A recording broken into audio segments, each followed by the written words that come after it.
Sua Bíblia, não assente ainda, por favor. Vamos permanecer de pé para lermos o primeiro livro de Samuel. Primeiro livro de Samuel, capítulo 31. 1 Samuel 31, eu vou fazer leitura a partir do verso 1 até o verso de número 10. 1 Samuel 31, a partir do versículo 1, que diz assim: E aconteceu que, em combate com os filisteus, os israelitas foram postos em fuga, e muitos caíram mortos no monte Gilboa. Os filisteus perseguiram Saul e seus filhos e mataram Jonas, Abinadab e Malquizua, filhos de Saul. O combate foi se tornando cada vez mais violento em torno de Saul, até que os flecheiros o alcançaram e o feriram gravemente. Então Saul ordenou ao seu escudeiro: tire a sua espada e mate-me com ela, senão sofrerei a vergonha de cair nas mãos desses incircuncisos. Mas seu escudeiro estava apavorado e não quis fazê-lo. Saul então pegou a própria espada e jogou-se sobre ela. Quando o escudeiro viu que Saul estava morto, jogou-se também sobre a sua espada e morreu com ele. De maneira que Saul, seus 3 filhos, seu escudeiro e todos os seus soldados morreram juntos naquele dia. Quando os israelitas que habitavam do outro lado do vale e a leste do Jordão viram que o exército tinha fugido e que Saul e seus filhos estavam mortos, fugiram, abandonando suas cidades. Depois, os filisteus foram ocupá-las. No dia seguinte, quando os filisteus foram saquear os mortos, encontraram Saul e seus 3 filhos caídos no monte Gilboa. Cortaram a cabeça de Saul, pegaram suas armas e enviaram mensageiros por toda a terra dos filisteus, proclamando a notícia nos templos de seus ídolos e entre seu povo. Expuseram as armas de Saul no templo dos postes sagrados e penduraram seu corpo no muro de Bet-Seã. Amém. Que Deus seja glorificado pela sua palavra. Você pode ocupar o seu lugar.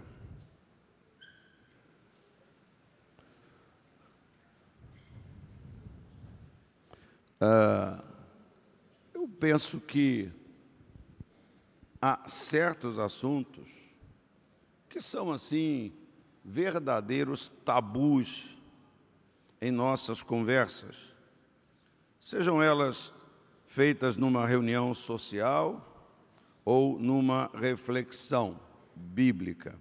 Já aconteceu comigo de, numa reunião social, a gente começar a falar muito da morte de fulano, morte de cicrano, ou eu ou alguém fala sempre assim: vamos mudar o rumo dessa prosa, né? Vamos mudar essa conversa, vamos falar de outra coisa, né? Porque é sempre um assunto que traz alguma inquietação, né? Não saberia qualificar bem. E um dos assuntos é sobre a morte, né? Que a gente fala, vê, mas a gente não quer falar muito, ou desgosta deste assunto. E eu queria falar sobre, quando eu botei aqui o título, daqui a pouco vai aparecer aí, Não se mate. Por mais que você e eu tentemos ignorar esse fato, nós sabemos que ele vai acontecer no momento em que Deus, vou usar uma expressão que é colocada de uma maneira meia, assim, sui generis pelo Bispo Tito, na hora que chamar o seu número, na hora que Deus puxar o seu número, vai ser a hora, né, da nossa morte física, né? Mas isso tem a ver com aquilo que Tiago falou sobre a morte, que a nossa vida é apenas um sopro. Está lá no livro de Tiago, não é? Como disse esse apóstolo. A vida é um sopro, a vida passa muito rápido. Estava ali fora ainda há pouco, falando com algumas pessoas. Quando o Fábio e a Márcia tiveram o Fabinho, então o Fabinho era o Fabinho aqui na igreja, Fabinho. E hoje eles chegaram na igreja e eu chamei o pai de Fabinho e o filho de Fabão, porque o Fabinho está maior do que o pai, está mais forte que o pai. Então a gente estava falando justamente das crianças, né? Falei com outro papai que estava com a sua filha aqui, uma moça já com 12 anos. Aí eu falei, o tempo vai passando rápido. O tempo passa rápido. A vida passa rápido, né? Eu me sinto tão garoto, tão novinho, e quando eu olho para os meus netos, eu falo assim, caramba, daqui a pouco já, quando eu levo bronca dos meus netos, quando os meus netos dizem que eu não sei mais nada, que eu estou por fora, eu falo assim, gente, o tempo está passando. Então, hoje eu desejo falar, não dessa morte comum, essa morte natural, vamos usar essa expressão, programada, né? Os nossos dias estão contados, todos eles, pré-estabelecidos, não é? Então, eu quero falar não dessa morte programada desde a queda do homem, né? Agora o homem vai ser homem imortal, agora ele vai morrer, né? Porque até então a morte não fazia parte de tudo que Deus havia feito. O pecado entrou por causa do pecado a morte para o homem. Então, eu gostaria de falar da morte que é programada não pela vida, mas pela própria pessoa. Esta morte provocada, eu diria assim, pelo medo de viver. Pelo medo de viver. Morte procurada por quem não consegue, eu diria, estabilizar, muitas vezes, mesmo sendo um cristão, as suas emoções. Se você não sabe, ou não pensa, ou não imagina, há muitas pessoas se matando a cada momento. Quem sabe que a seu lado tem alguém que já morreu. Ouça, o suicídio do corpo é uma ameaça universal. Tanto o suicídio literal, quanto o suicídio, que é o que eu vou me referir para você nessa manhã, o suicídio que acontece no nosso interior, o suicídio que acontece na nossa alma, nas emoções de muitas pessoas. O suicídio nada mais é do que uma fuga da vida. Na verdade, eu penso que é preciso mais coragem para viver do que para morrer. Eu acho que nós precisamos de muito mais coragem, força, fé, vigor para viver nesta vida do que mesmo para morrer. Os dados sobre este assunto são, eu diria, estarrecedores. Eu não tenho estatísticas mais atuais, mas as que eu tive conhecimento, o suicídio é a segunda maior causa de morte entre os jovens no mundo.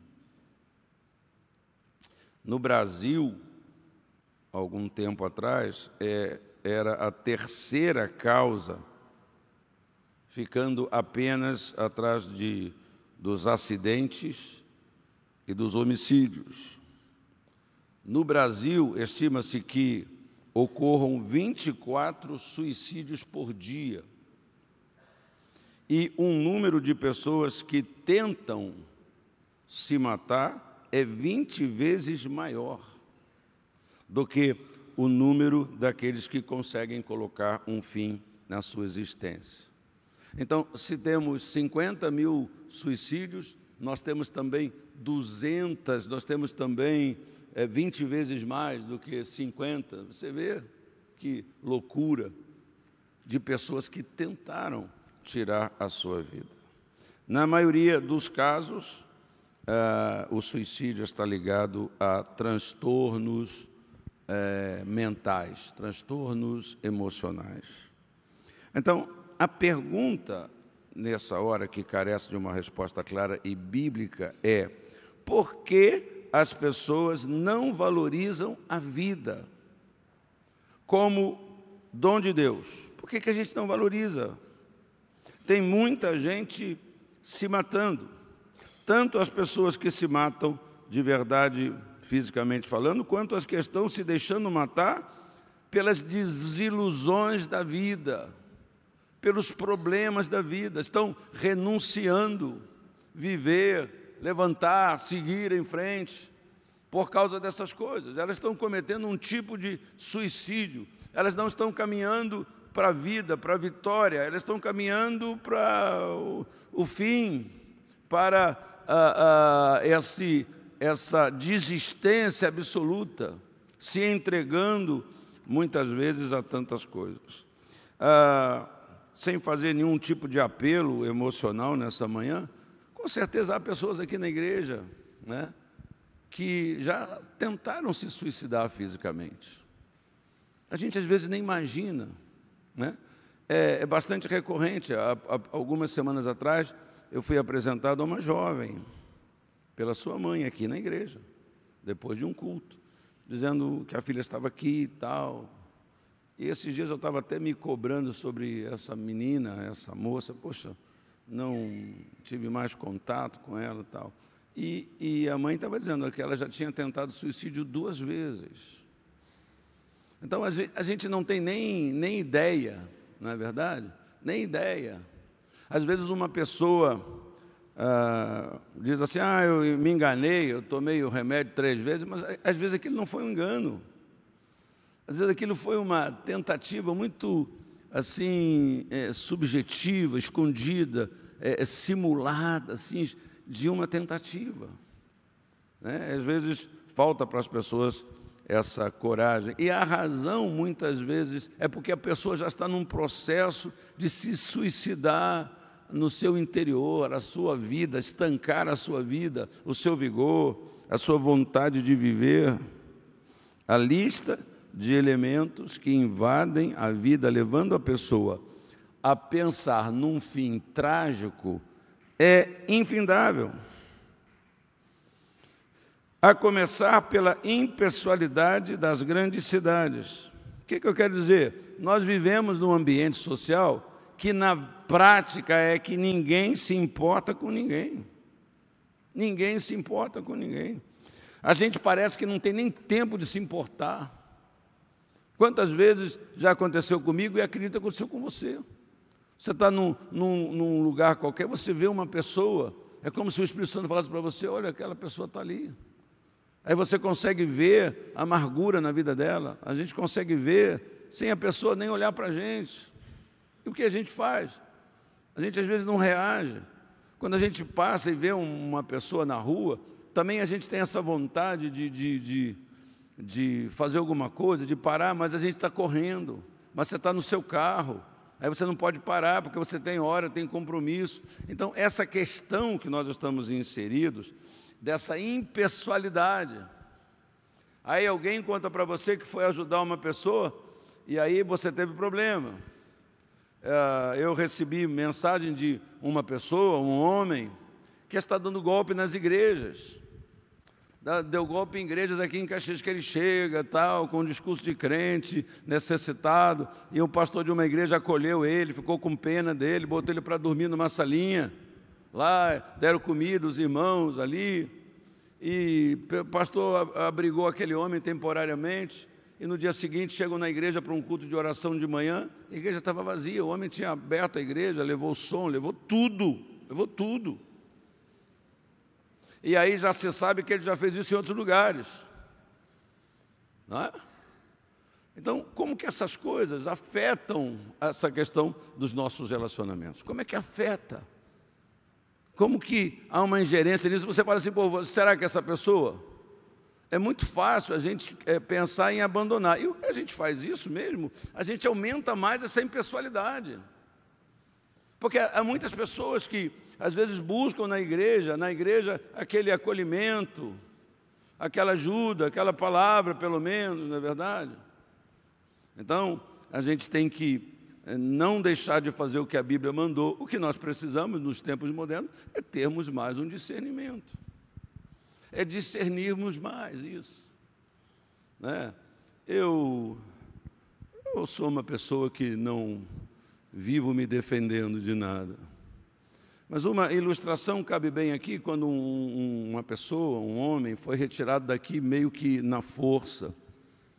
E houve uma reação, né? Muita gente achou que a igreja não amava, gente que saiu da igreja, gente que expressou comentários assim, totalmente fora, né? Por às vezes, me perdoe, uma falsa piedade. Certas coisas é como o pessoal está falando da Amazônia aí, né? Eu vi uma foto da Bahia, ali perto do Museu do Amanhã, tudo cheio de lixo. Está todo mundo no Rio de Janeiro preocupado com a Amazônia. A gente não cuida do que está na nossa porta. Então é fácil falar, é fácil dizer. Eu estou citando isso porque alguém me disse que ele foi para uma outra igreja aqui, e numa outra igreja não teve jeito, tiveram que botar ele para fora na força. Não é? Então, às vezes, a gente não entende isso. O problema, para mim, com essas questões, não é, fiquei street, porque a igreja não tem amor. Você fala o que você quiser. Meu problema não é esse. O meu problema é não me tornar um sujeito duro, um sujeito que não, porque já foi enganado, e para seu consolo, eu já fui enganado N vezes nessa igreja. N vezes. Eu estou arrependido? Não. Eu ando pessoalmente debaixo de uma consciência que eu tenho. Então, o problema é esse, é você polarizar. Bom, agora a gente não ajuda mais ninguém, porque o cara, o pastor abrigou o sujeito vai, o sujeito mal intencionado, discurso de crente, cara de necessitado, vozinha boa, vai. É o pastor? Não. E todo mundo falando do pastor, não que o pastor foi bobo, mas que o pastor foi generoso, mas todo mundo sofreu. Todo mundo está sofrendo naquele lugar, porque tem que comprar as coisas de novo para a igreja ter a sua reunião. Então, nós não podemos endurecer o nosso coração. Talvez você tenha uma experiência negativa também. Aí você fala assim, eu não ajudo mais ninguém. Nós só vamos agravar um problema que já existe. Nós só vamos agravar. Sair para evangelizar é mudar essa situação, é se importar. É se importar com gente que ninguém está se importando. Muitas vezes nem a família. Né? Então você deixa a sua família no domingo para sair aqui, para falar do amor de Deus. Você deixa a sua família para fazer madrugada com carinho. Você deixa a sua família para evangelizar. Né? E as pessoas nem, às vezes, entendem o custo que cada um paga para fazer essas coisas. Então, mas nós temos que fazer. Porque se a igreja não se importar com certas coisas, quem vai se importar? Não é verdade? Porque nós vivemos numa sociedade totalmente impessoal. É cada um por si e Deus por todos. Né? Eu já falei isso aqui, até mesmo na igreja. Muitas vezes a pessoa chega com um problema e usa a sua fé. É como use a sua fé, é como você dizer assim, cara, cada um com o seu problema. Cada um com a sua dificuldade. Eu não te peço para me ajudar, você também não me pede para te ajudar. Cada um use a sua fé. Então, quem ensina certas coisas, se esquece que Jesus atendeu um homem que usou a sua fé para pedir a Jesus socorro. Usou a sua fé para pedir que Jesus o curasse. Amém? Então, ninguém se importa com ninguém, irmão. A lei que eu já citei, cada um por si, prevalece, infelizmente, muitas vezes, até dentro da igreja. Então, a gente tem o esfacelamento da família, a gente tem as drogas, a gente tem as decepções amorosas, a gente tem o desequilíbrio financeiro e muito mais. Tem sido um convite para as pessoas colocarem um ponto final nessa vida que não se pode viver, que não se tem condições de viver. Há uma verdade que não pode estar ausente do nosso coração nem da nossa mente. O importante não é como se começa algo, e sim como se termina. O importante não é o mais importante. Começar bem é importante, sim. Mas o mais importante não é como não é como se começa, é como se termina. Não adianta começar bem e não acabar bem. Quem começa bem tem mais chance de terminar bem. Da onde alguém tirou isso? Eu repito, começar bem é importante, ajuda, mas nem sempre se termina bem. E o mais importante é terminar bem. Mais importante do que começar bem é terminar bem. É melhor começar não tão bem, mas terminar bem, do que começar muito bem e terminar muito mal. Então, você deve guardar isso no seu coração. Então, eu vou falar um pouquinho desse Saul, que é o nosso personagem aqui do texto. Saul começou a sua jornada bem. Não vai ser difícil você ler a história de Saul aqui no livro de Samuel. Não é complicado. Não precisa nem ler o livro todo. Mas, se você fizer essa pesquisa, Saul foi um bom filho. Saul foi um bom homem. Saul foi um homem humilde, compreensivo. Por todas essas virtudes e aquele propósito de Deus, ele foi escolhido para ser o primeiro rei de Israel. Primeiro rei de Israel. Mas o que aconteceu com esse Saul? O que aconteceu com ele, para ele ter o fim que nós lemos, ele teve? Ele se deixou dominar pelo orgulho. Fala para o irmão do lado, cuidado com o orgulho, irmão. Quantos aqui me amam? Me amam? Fala para mim, bispo, cuidado com o orgulho, bispo. Nós temos que ter cuidado com o orgulho. E há qual de nós pode enxergar a linha? Né?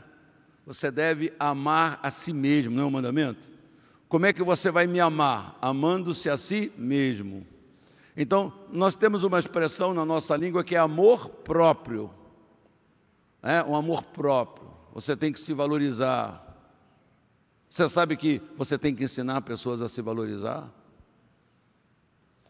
Às vezes a pessoa que foi criada com muita dificuldade financeira, ela luta, ela se esforça, mas ela continua com um sentimento para si próprio muito depreciativo. Mesmo tendo condições, ela continua sempre dando para si mesma o melhor.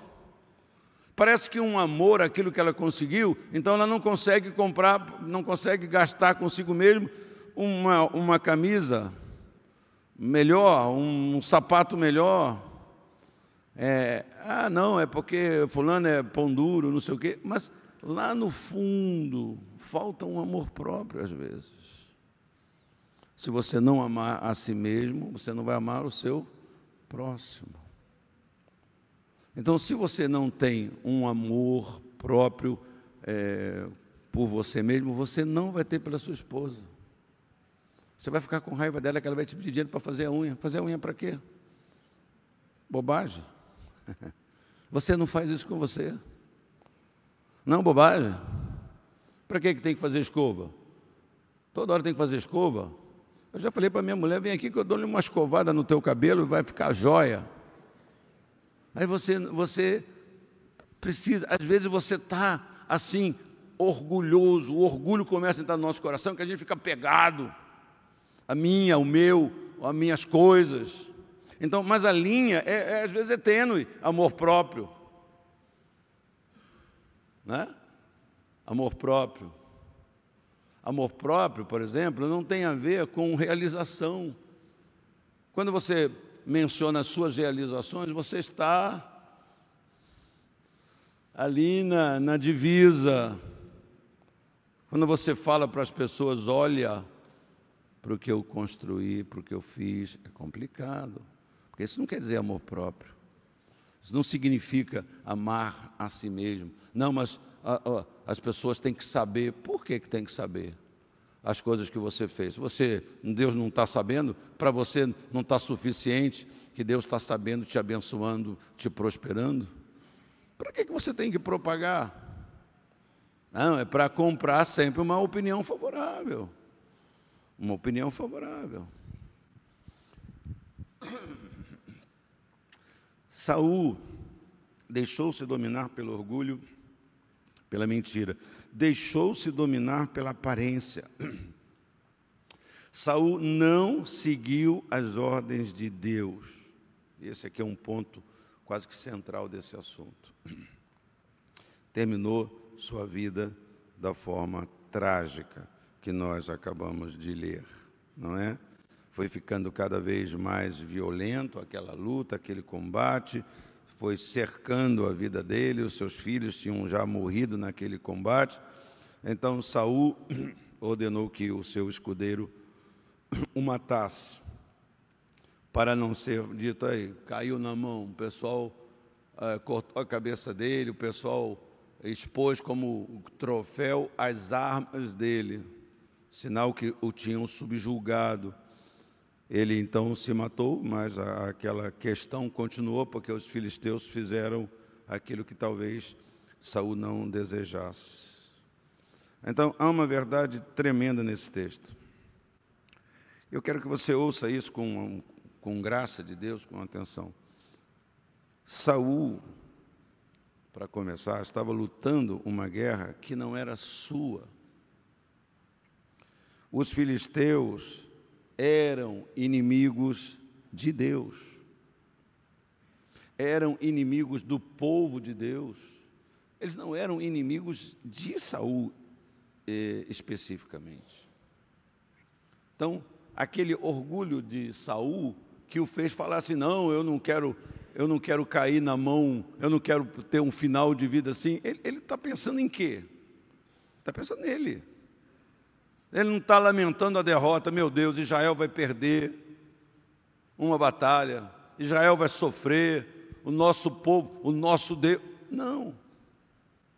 Então isso revela que ele estava naquele combate não pela razão certa, não pela motivação certa, mas ele estava combatendo um combate que não era dele, ele fez com que fosse dele. Aquela guerra era de Deus. Ele não precisava se matar. Ele não precisava se matar. Mas se ele não se mata, ele ia ser morto pelos filisteus. Não sei. Sim, talvez. Ninguém pode dizer assim, com certeza ele será morto. Porque se ele tivesse outra atitude, você acredita que Deus podia preservar ele? Se ele tivesse um outro sentimento, será que Deus não podia? Não.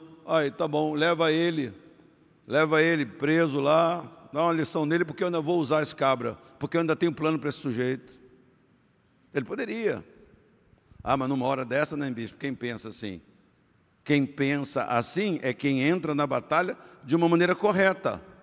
Quem pensa assim é que não entra por uma questão pessoal, um orgulho pessoal, uma vaidade pessoal. Porque se ganha a batalha, ele não ia dizer glória a Deus. Se ganha aquela batalha, ele ia dizer glória a Saul. Ele ia dizer, eu bato, eu prendo, eu arrebento, eu sou Saulzão, o primeiro rei de Israel. Que de fato ele era. Então, em nenhum momento da batalha, nenhum momento, leia, ele procurou ouvir os conselhos de Deus. Nenhum momento. E por isso terminou seus dias com a mesma arma que deveria ser usada para destruir os inimigos de Deus. Então, ouça bem, todos nós temos uma espada. Temos uma arma dada por Deus, para que possamos vencer as batalhas da nossa vida. Precisamos ter cuidado para não usar esta arma contra a nossa própria vida, vida interior, vida com Deus, para não usar a arma contra a nossa vida. Não podemos nos matar. Fala para o irmão do lado, fala com autoridade. Você não pode se matar, hein, cabra?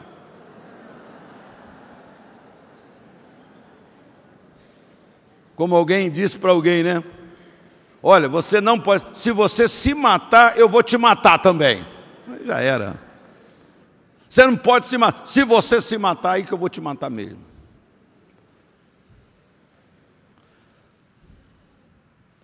E se você me perguntar, mas então, pastor, como é que eu posso me matar? O senhor está falando que eu não posso me matar, não devo me matar, que nós temos uma arma, então como é que eu posso me matar? O que eu estaria fazendo que seria então eu me matar? Em primeiro, você se mata quando você abre brechas para a desobediência dominar suas atitudes. Você sabe por que essa nossa guerra com a obediência a Deus? Por que essa colocação de libertação, que é desobediência a todas as regras? Vamos nos libertar. Por quê? Porque desobediência foi o que provocou a queda do diabo, ou de Lúcifer. Aquele orgulho que faz a pessoa pensar que ela é melhor do que as outras e que ela tem direito a fazer o que ela quer. Que ela tem direito a transgredir porque ela é mais, ela sabe mais, ela tem mais, ela conhece mais, enfim. Saul começou o processo de suicídio quando ele deixou de lado as recomendações do profeta. O profeta disse para ele, mas ele falou assim, sabe nada. Ele era rei, mas não era profeta, mas não era sacerdote. A demora de Samuel fez com que Saul oferecesse holocausto ao Senhor, que não lhe era permitido. Então, as questões desse suicídio não começam no dia anterior, mas lá, capítulo 13, quando numa situação, Samuel disse, espera que eu vou fazer o sacrifício, aí vou abençoar o exército de Deus, eles vão para a batalha. Mas Saul começou a pensar como a gente pensa sobre coisas, né? Não, Samuel já não é tão novinho assim, e se um leão comeu o profeta? Se ele morreu, vamos ficar aqui a vida toda? Aí eu pergunto para você, quem é que fomentou isso no coração dele? Quem colocou essas ideias no coração de Saul? Não, rapaz, Samuel já era. Ele não vai chegar nunca. Não vai chegar nunca. Aí ele foi, e ele desobedeceu aquela palavra, e ele foi então, e fez o sacrifício, e quando ele está lá, chega o profeta. Né? Na linguagem moderna, Samuel diz, que palhaçada é essa que você está fazendo aí? O que é isso que eu estou ouvindo? O que é isso que está acontecendo? Aí ele desobedeceu ao Senhor. Você pode ler 1 Samuel 13, versículo 12, versículo 13, a consequência disso. Ouça, suicídio é mais do que simplesmente dobrar-se sobre a própria espada. Suicídio é mais do que isso. Saul começou a declinar, a perder espaço, a se afastar do trono, quando ele perdeu o sentido de obediência. Veja se não é isso que acontece comigo, com você, conosco hoje. A gente para de... né? Eu costumo brincar, assim, não brincar plenamente, que às vezes, né, a gente começa a prosperar, a avançar. Lembra do começo de Saul? Agora ele é rei. Agora ele é um rei, o primeiro rei. Não é verdade? Aí ele começa a achar que não é mais necessário se submeter a Deus. Se submeter, começa a história dele que ele foi buscar as jumentas perdidas do pai dele. não é? Um filho prestativo, um filho submisso. Não é? Agora, ele agora não acha que não é mais necessário. Quantos de nós começamos a declinar espiritualmente, começamos a declinar na nossa vida porque nós achamos que a obediência para nós perdeu sentido. E começamos a relativizar a palavra de Deus na boca do pastor, na pregação, no ensino. Ah, mas é o pastor que inventou isso, o pastor que quer isso, o pastor que quer mandar na minha vida. E a pessoa começa a se curvar sem perceber. Embora sendo um militar, Saul, um homem de guerra, uma pessoa acostumada, afeita à ordem, à disciplina, à obediência, ele falhou exatamente onde ele deveria ser o melhor. Semana que passou, eu entrevistei alguns candidatos a serem pastores, alguns. Acho que semana retrasada eu conversei com, sei lá, tanta gente. Essa semana também conversei com mais 3 candidatos. E havia entre os candidatos um bom número de irmãos que eram militares. Alguns já na reserva. Aí eu fiquei pensando assim, acho que a Nova Vida está que nem o Bolsonaro, né? Está botando só militar agora lá, né? Mas eu, conversando com eles, a gente vê essa coisa de ser submetido. A gente vê aquele princípio que houve naquele comandante que falou para Jesus, eu sou um sujeito debaixo de ordem, eu entendo de submissão, obediência, hierarquia. Eu tenho gente debaixo da minha ordem que eu digo, vai, ele vai, não me pergunta nada, obedece. Eu digo, vem, ele volta. Ele não volta assim, pô, que palhaçada é essa? O senhor quer que vá ou quer que volte? Não, ele vai e volta. Pode mandar de novo. Estou às ordens. Aliás, essa é uma saudação que nós fazemos, né? Olha, bispo, estou às ordens, viu? Precisa de alguma coisa? Estou às ordens, no nosso contexto, eu estou a seu serviço. O que precisar, eu estou às suas ordens. É só mandar, não precisa nem pedir, não é assim que a gente usa? E nós devíamos usar essa expressão para Deus todas as vezes que nós oramos. Senhor, amém, eu estou às suas ordens, Senhor. Porque o Senhor é que manda e a gente deve obedecer ao Senhor. E perder o sentido dessa obediência é muito complicado. A gente nem percebe, mas a gente começou a se declinar no sentido de um suicídio espiritual.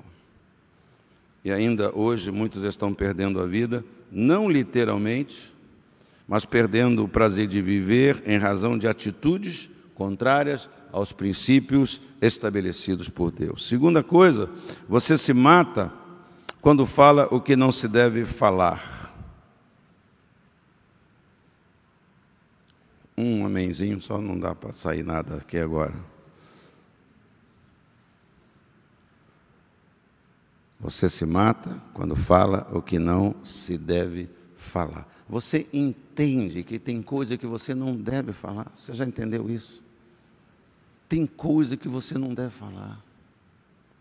Ah, mas é verdade. Parabéns. Beleza.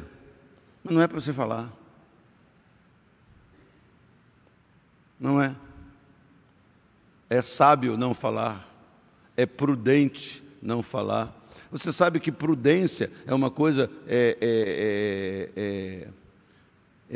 estabelecida, é um princípio necessário para todos nós.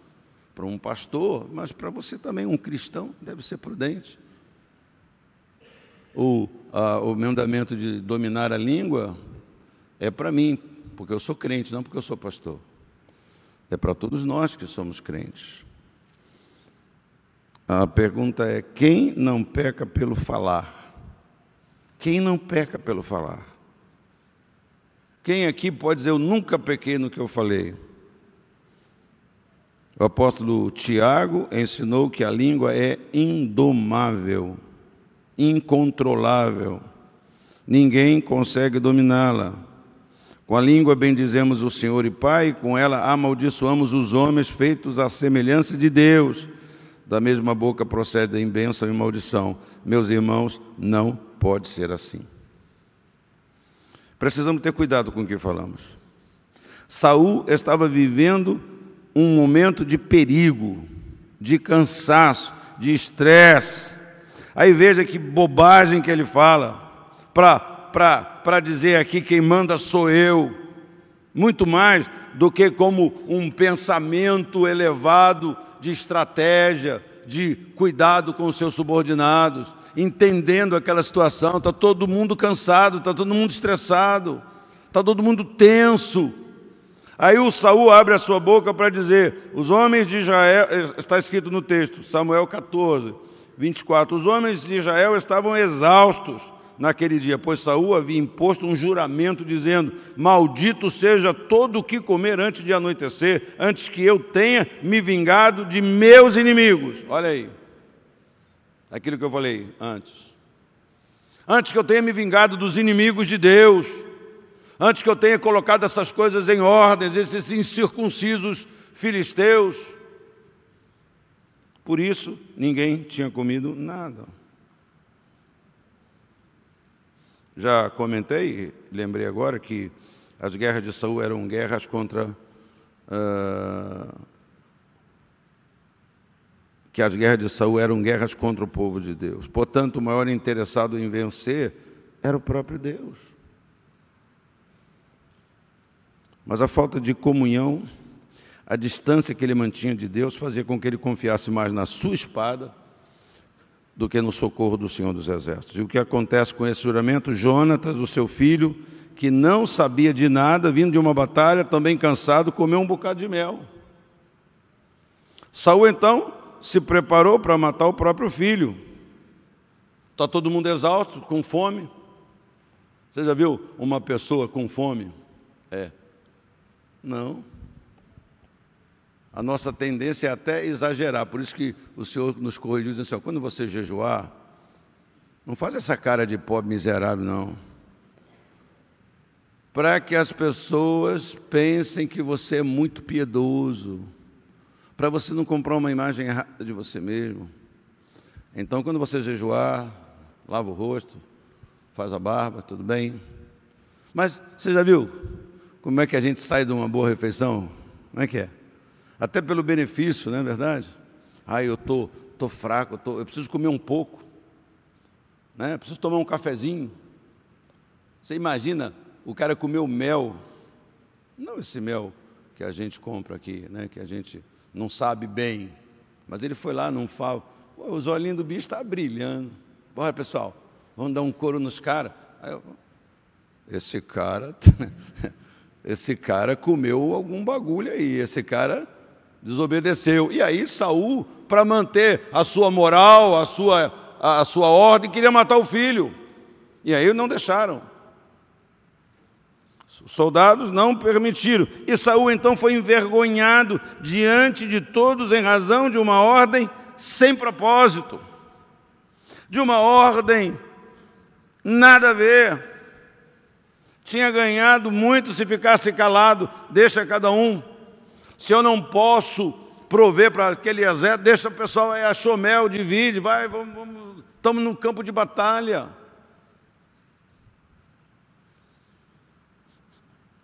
É fácil, quando você está sob pressão, falar além do normal. Pense comigo. Se o irmão estiver dormindo, fala assim, irmão, esse assunto de morte, mas acorda aí que o bicho vai falar alguma coisa que vale a pena agora. Há muitas promessas, ouça, muitos juramentos que são feitos nas horas de aperto, nas horas de dificuldade. Não é verdade? A gente promete o que não podemos cumprir. E se você lida com uma pessoa um pouquinho vivida, ela já sabe o que vai acontecer ali.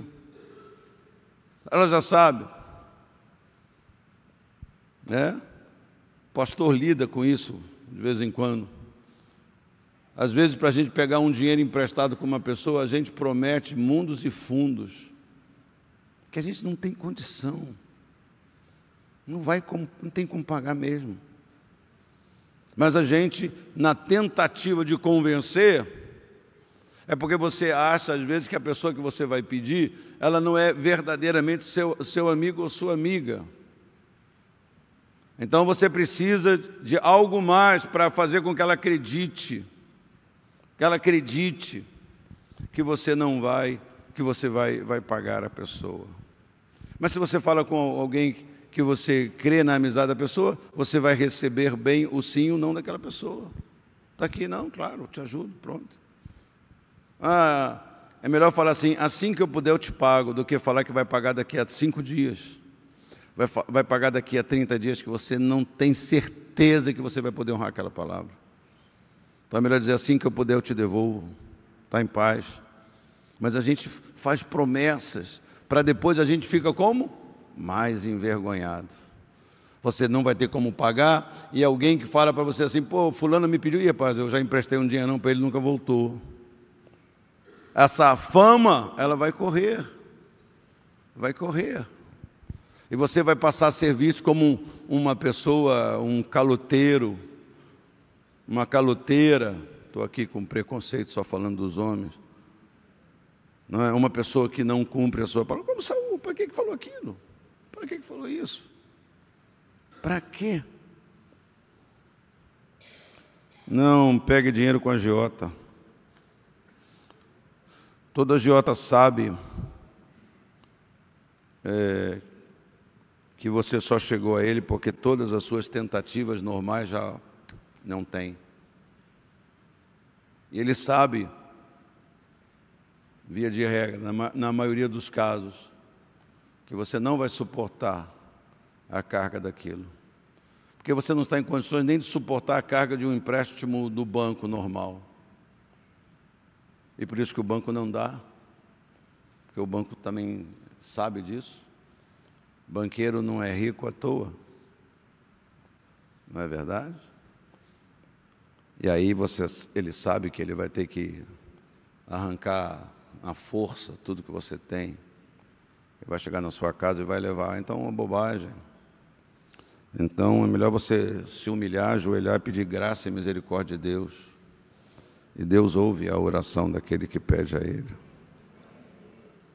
Saul perdeu mais uma vez, matou a sua autoridade diante de todo o seu exército. Tenha cuidado para não agir impensadamente, prejudicando a sua própria vida. Sua própria vida. A sua própria relação com Deus. Porque, como acontece com Saul estava dominado por aquilo. Uma outra experiência, eu vou terminar, o nosso relógio ali está pifado, que de Saul que enfraqueceu ainda mais a sua liderança e o seu reinado. Esta experiência aconteceu numa batalha contra os amalequitas.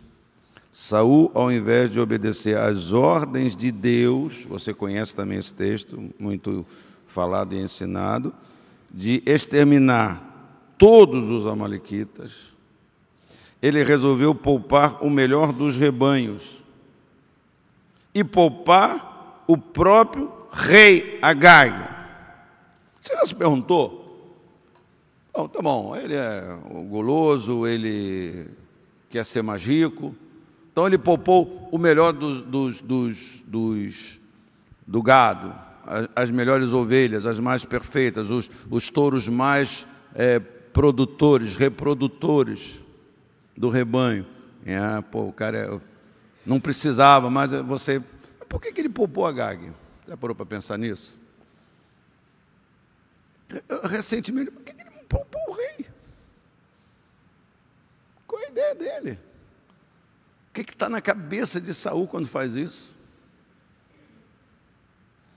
Eu imagino assim, se eu sou soldado lá, para mim não tinha dificuldade nenhuma matar Agag. Eu ainda falo assim, morra o Dorico, Paraguaçu.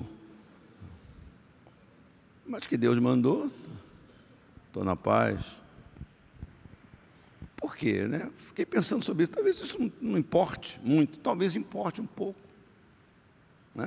Talvez ele poupou Agag exatamente por causa do seu orgulho, da sua arrogância. Por isso que ele desobedeceu a Deus. Por isso que ele quis pagar. Isso é uma coisa tão ruim, quando você justifica a desobediência como sendo uma pessoa generosa. Não, Senhor, eu tive peninha dele. Peninha por quê? Bom, Saul, ao invés de obedecer a ordem de Deus, ele desobedeceu. Foi então que Samuel falou, Samuel selou o fim de Saul ao afirmar: a obediência é melhor do que o sacrifício e a submissão é melhor do que a gordura de carneiros, pois a rebeldia é como o pecado da feitiçaria, a arrogância como o mal da idolatria. Assim como você rejeitou a palavra do Senhor, ele o rejeitou como rei. O suicídio é um gesto de incredulidade. Saul não acreditou que Deus poderia livrá-lo em todas as suas batalhas. Confiou mais na sua espada e acabou sendo morto por ela. Há muitas outras formas de se matar. Há muitos outros caminhos que levam a pessoa a perder a vontade de viver. Mas Deus nos fez para a vida. Amém, irmãos? Paulo escreveu aos Romanos, em Romanos 14, 7, pois nenhum de nós vive apenas para si, e nenhum de nós morre apenas para si. Quem tem ouvidos que entenda o que o Senhor está dizendo aqui. E Paulo ainda afirma que nós não pertencemos a nós mesmos. A nossa vida pertence a Deus, a minha vida pertence a Deus. Ele é o autor da nossa vida está nas mãos dele. Agora, terminando, guarde o seguinte: pior morte não é aquela que coloca um ponto final na nossa existência. Dessa, nenhum de nós vai escapar. A pior morte é aquela que acontece no processo da nossa vida. Isto é, muitas pessoas já morreram, não literalmente. Continuam caminhando, circulando, vivendo uma vida de aparência. Você já se perguntou por que tantas pessoas abandonam a família? Por quê? Porque se deixam envolver tantas outras pelas drogas. Por quê? Pelos vícios. Porque desistiram de lutar, de enfrentar a vida com coragem. Porque uma pessoa se joga, deixa. Por que uma pessoa chega nesse ponto? Eu penso que estas pessoas têm mais medo da vida do que da morte. Já ouviu alguém dizer assim, tão desesperado? Para mim, a melhor coisa que podia acontecer era eu morrer agora. Como que em determinados momentos, o mais exigente, o que exige mais é viver. É lutar. Portanto, amados irmãos, não podemos permitir que nenhuma morte, tire o privilégio de viver, tire de nós o privilégio de viver uma vida abundante, uma vida cheia, uma vida saturada da presença de Deus. Tudo que tira o prazer da vida está dentro do quadro do suicídio. Suicídio é uma abstração, é um roubo, é uma maneira de tirar de nós a alegria de desfrutar o melhor que Deus criou para mim, o melhor que Deus criou para você. Portanto, não se mate. Viva para Deus, amém? Viva para o Senhor. Entrega o teu caminho ao Senhor, entrega a tua vida ao Senhor, entrega as tuas, confia nele, e Ele vai te preservar, e Ele vai te dar vitória. E você, aqui está, dependendo da nossa idade, né? Aquela turma que é garotinho que nem eu, tem uns mais idosos aqui, mas a maioria de nós aqui já sabe dessa verdade, porque você já passou por batalhas como aquela,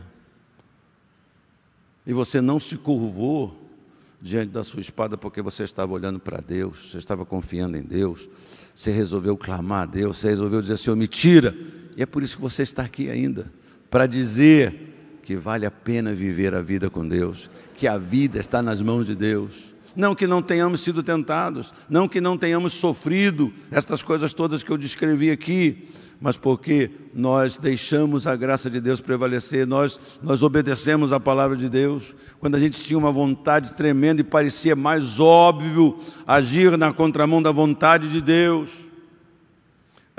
Examine não só a vida de Saul, mas de tantos outros personagens da Bíblia. Examina lá. Você vai ver que todos aqueles que perderam é porque eles optaram pelo meio convencional. Eles optaram por uma coisa que parecia mais óbvia. Não é verdade? É mais óbvio.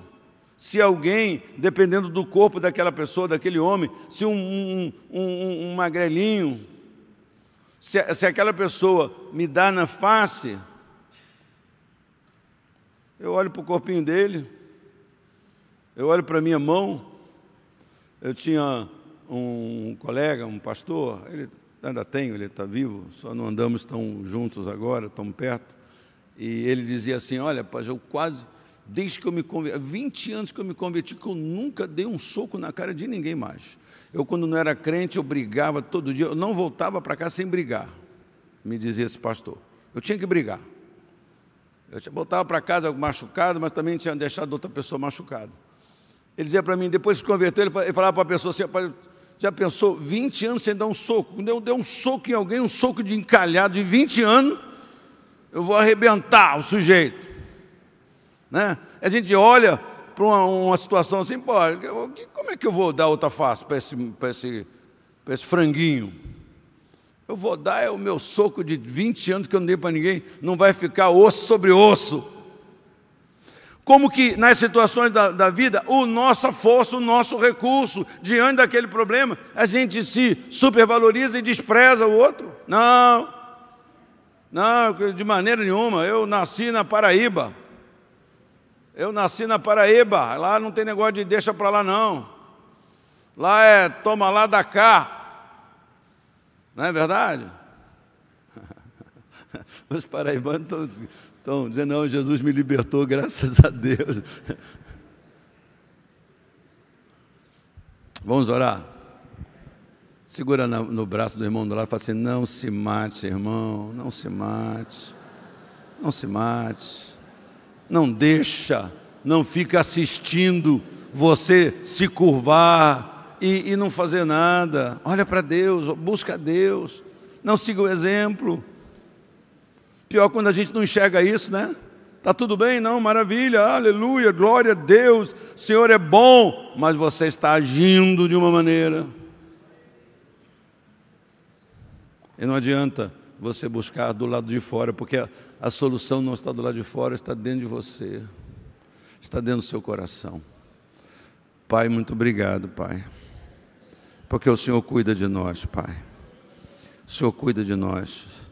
O Senhor nos conhece, que cada vez que ouvimos a Tua palavra e o Senhor fala conosco, que nós nos lembremos que a verdade é que os olhos do Senhor estão sobre nós, o Senhor está conosco, que o meu irmão que está andando nesse caminho, que estava encurvado, que estava se permitindo a sua vida com Deus ser esmagada, ser mirrada, ele que se enxergou hoje, através da Tua palavra, num processo de morte, de suicídio interior, nunca passou pela cabeça desse irmão acabar com a sua vida, nunca passou com o seu corpo, mas ele talvez tenha sido iluminado, porque o Senhor conhece o que passa no coração de cada um de nós, Pai.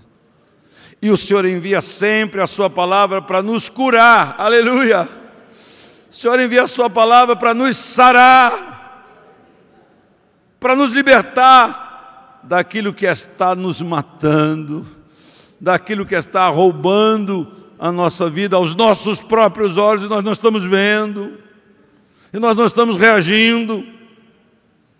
Que o meu irmão ouça a Tua voz nesta manhã dizendo: meu filho, reage, meu filho, muda, meu filho, confia em mim.